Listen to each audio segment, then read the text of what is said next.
प्यार कोइले रोहावतार रात भर प्यार कोइले हाजीपुर वैशाली प्यार कोइले रोहावतार प्यार कोइले रोहावतार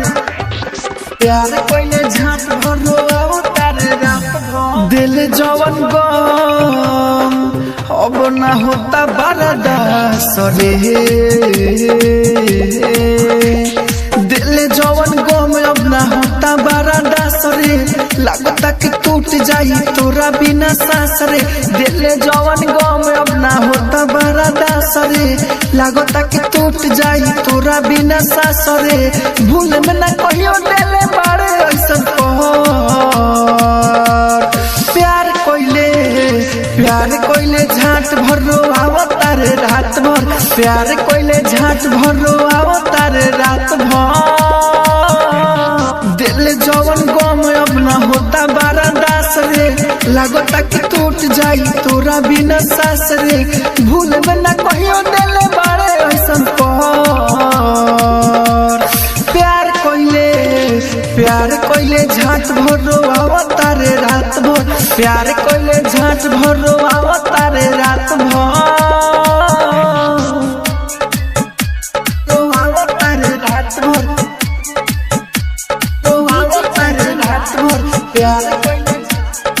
हाजीपुर वैशाली प्यार कोइले रोआवतार प्यार कोइले रोआवतार प्यार कोइले रोआवतार प्यार कोइले झाट भर रोआवतार रात भर नहीं समझले रे मना के भावना दिलवा के हमारा ते बुझल खेलावाना दिलवा के हमारा ते बुझल खेलावाना नहीं समझले रे मना के भावना दिलवा के हमारा ते बुझल खेलावाना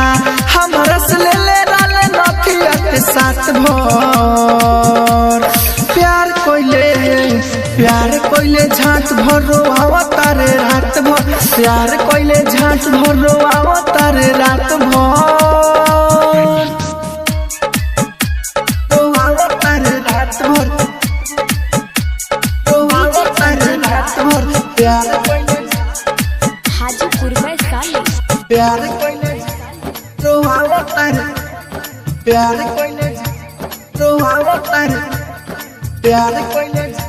रोआवतार प्यार कोइले झाट भर रोआवतार रात भर दूसरा के संगे तो काटतार चानी जी बारूद कैसे राहुल राजधानी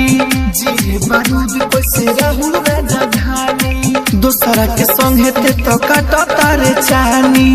जी बारूद कैसे राहुल राजधानी हमारा से गोइल करे सुन तोरे मन भर प्यार कोइले झाट भर रोआवतार रात भर प्यार कोइले झाट भर रोआवतार रात भर राजधानी रिकॉर्डिंग स्टूडियो बेलबत्तिया।